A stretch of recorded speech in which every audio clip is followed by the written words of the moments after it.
Well, normally I'd be fine with a sweaty black dude in LA, but this is probably the unsexiest thing I've ever seen.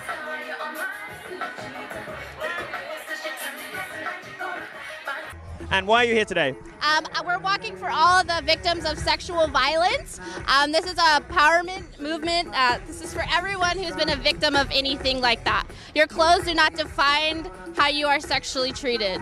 And you think there's a rape culture problem in America today? There is a rape culture. You can see why I like her, can't you? She is, in fact, one of the very few feminists who I wouldn't mind sitting next to at dinner. Sort of Christina Hoff Sommers and you, that's about it. I have to ask for a correction to my introduction because I was introduced as associate editor of Breitbart, but I've had a promotion since then, thank you. I was invited today to debate a feminist I admire. Somebody who has fought for years for women and children's rights, somebody I think is an intellectual powerhouse, and who I was excited to speak with. She wasn't available, so thank you to...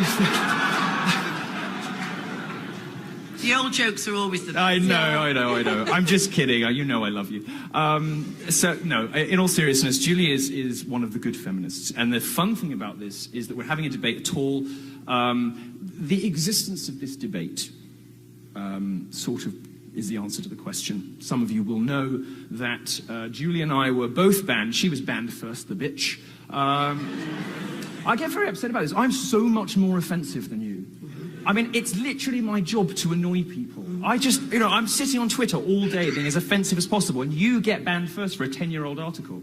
This is 12-year-old article. Well, this is because the modern social justice movement, like all cults, hates apostates. And of course, Julie, as a feminist who's gone off reservation, well, what actually happened is she stayed the same and feminism changed, which is what I'm going to move on to in a moment to explain to you why, of course, feminism does pose a risk to free speech. Feminism moved on and sort of left Julie behind. She's now become one of the bad guys, and she has the much more fun job of showing up for debates when normal feminists won't. Now, it's perfectly reasonable for Julie to reject the brand of feminism that we're going to be talking a lot about today, and she's right when she calls them bellends. They are. She's right, and we're going to call them all sorts of other names in the next 2 hours. But unfortunately, Julie, feminism has moved on from you. There are plenty more like me, trust me. Well, and not just my age. There are younger women who are identifying as radical feminist and calling the third wave fun feminist identitarians total bellends. Well, I think the problem has been that the particular modern brand of feminism, the feminism that has a problem with free speech, that doesn't like debates, that banned both of us. You know, the title of the debate was, does feminism have a problem with free speech? And they banned both sides of the debate. They don't even want the discussion to be had. It's not even like ban the bad guy, which was her, somehow. It was ban both of you. And then, of course, you know, the great organisers here, Dion and Hunter and others, stepped in and said, you know, well, if they won't have it, we'll have you. Look, there's a particular brand of feminism which holds almost total sway in the media and in gender studies and women's studies departments. There are honourable exceptions. But by and large, I don't expect you to comment on any of your colleagues, but a lot of your colleagues are off-the-wall mental.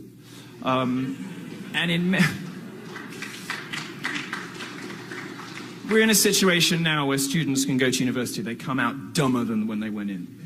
They are infantilized by safe space and trigger warning culture. The idea that interrogating a new idea, coming into contact with a school of thought or a person that doesn't conform to your prejudices is somehow problematic, that it gives rise to trauma. This evening, there is a safe space at Michigan University to protect the safety and emotional well-being of students from this dangerous faggot and a lesbian with the wrong opinions. That is insane.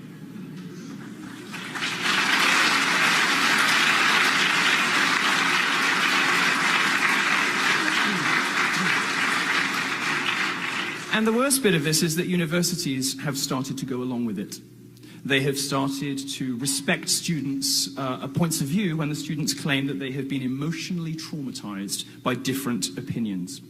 And the trigger warning and safe space culture has started to take root even in the best institutions in the country. My view on this is that anybody who asks for a safe space or a trigger warning should be immediately expelled. They have demonstrated... They have demonstrated that they are incapable of meeting the requirements of their course. Why are you here? Why are you here if not to discover new ways of looking at the world, to discover thinkers and ideas, history, stuff you never imagined that was possible, to broaden your intellectual horizons? If you're not prepared to do that, go home, leave. Don't be here. Now, it's all very well for Julie to say that, you know, her brand of feminism, and she is right that her brand of feminism is in the majority among ordinary women, is not a threat to free speech. Unfortunately, her brand of feminism is out of fashion, and as a gay man, I can tell you all about fashion and everything. But I will tell you about the fashion and feminism briefly, and we'll get to the good stuff. Today's feminists, and they don't include Julie because they don't like Julie very much. They don't include Germaine Greer because they don't like Germaine Greer very much. They don't include Christina Hoff Sommers because they don't like Christina Hoff Sommers very much. All these women are womening wrong. They don't like any of these people. What they like is a weird, distorted view of the world that cares more about your orientation and your gender than what is in your head. They care more about what you are than what you say. That is profoundly wrong, and it gives rise to some statements from feminists, you know, whether it's masculinity so fragile, kill all white men, I bathe in male tears. And you can occasionally hear rhetoric like that from Julie's generation of feminists, but by and large they've got more of a sense of humor about it, so I don't mind so much. You get the sense with the third wavers that they sort of mean this stuff. And very often, when you hear the rhetoric coming out of whether it's Vox or Gawker or BuzzFeed or Mike or university departments or even in some cases the entertainment industry, we're really left in no doubt that feminism is, as Christina Hoff Sommers says, a sort of female chauvinism. And it's a kind of female chauvinism that knows it can get away with anything. It can get away with lying about men. It can get away with calling men names. It can get away with telling lies about the wage gap, lies about campus rape culture. You're going to hear in this debate a lot of stuff, and you know, we're going to disagree on a lot. And Julie is not, you know, a free speech fundamentalist in the way that I am. But one thing that we are united on, I think, is that this particular modern brand of feminism is cancer. In the immortal words of MILO. And it's a sort of, it has metastasized on campuses because it has been left unchecked. It has metastasized because nobody ever sat these kids down and said, no, what you're doing is hateful and bigoted and fundamentally sexist. And the worst offense of all is that you bully and deride and ridicule anyone who dares to ask you for evidence. That's the fundamental, that is probably the most characteristic feature of modern feminism. It is why feminism is a colossal threat to free speech everywhere it exists, on campuses and in the media. And it's why the answer to this debate question is yes. Thanks. Thank you.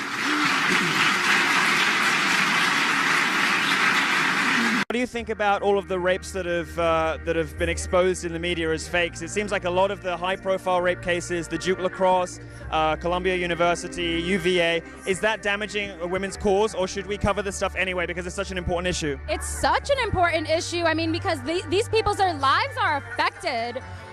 It prevents them from living a sane and normal life. These are things that they have been holding back for years, and I think that now women are getting a voice that we've never had before, and it's great, it's awesome, and I think that this is the perfect opportunity for everybody to come out and to speak it. I mean, you see the signs that people are making, they're amazing.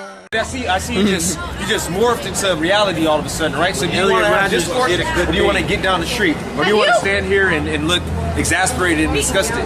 Could you like stop interrupting you for 5 seconds? Well, what is your question? Have you ever been raped? No, I haven't been raped. Well, actually, you know what? Let me correct myself. Let me correct myself. According to the definition of rape, what's the definition of rape? What is it? Get the etymology. That's right. Because yes, I have been seized. My ancestors were raped. That's right. From Europe and West Africa. That's right. Rape means to seize, right? That is unfortunate. Okay. It's unfortunate, right? That's what you Edomites always say. Now, do you have another question? But have you ever had a cock shoved up? No, I haven't. Well, then great. Well, you know what? I've shoved my penis into my women, and they like it. Yeah. They tell me to go rougher, to go harder. They say deeper. They say deeper. So I love it rough. So all women want that. Hey, sometimes I sneak in through the window without telling her unannounced. Sometimes she takes. So what is your point though? What's your point of being up here? Now, you brothers can get back in line. Yeah, you can get away from the camera. So what's your point? Do you have any grievances coming up here? Of course I have grievances. So state your grievances, please. That all men sexually harass women. So you're saying so you're generalizing that all men sexually harass women. What do you define as harassment? Well, there's a kind of a broad spectrum between. Kind of, right? She never encountered. Go ahead.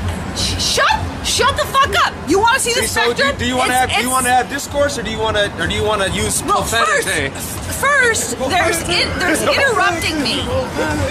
Okay, I'll let you speak. Go ahead, speak. Yeah. You got the floor. Oh, really? Have I? Have you stopped interrupting me? Go ahead. No.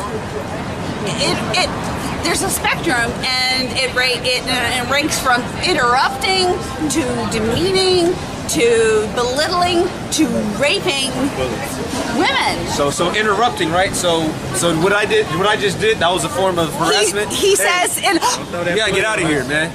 We ain't none of them guys, all right? You ain't about to come up here and cause no spectacle. Call the cops. Did any of you see him just physically assault? Call the cops. Hey, don't touch me. Hey! That is uncalled. Shut the fuck up. Get the fuck out of here. That's right. All right? Coming up here causing mission. All right? Death to America! That's right! That's right! Look at her trying to play the victim. The lady white, go get the KKK, right? That's what the KKK is all about, right? Protecting white women here. She come up here trying to play the victim. Yeah. Come up here trying to play the victim. Hey, get her. Y'all better get her. Please, call the cops. Call the police, all right? She came up here assaulting us. It's on camera, right? That's right. Look at her. She came up assaulting us. She came up assaulting us, all right? That's right. Ain't nobody, I was being cordial with the lady, and look who you got to come to the rescue, right? Nigga, right? man. Old Sambo, all right? Nigga. Get Proverbs 11 and 21, all right? Shall fall therein. Is that not what she was trying to do? But she resisted. Oh, she fucking up. Get it, yes. Slam her head against the car. Get her. Taser. Slam her ground. Taser. Come on, treat it like a chick. Put it up. Rocky, how about you? Sorry, man.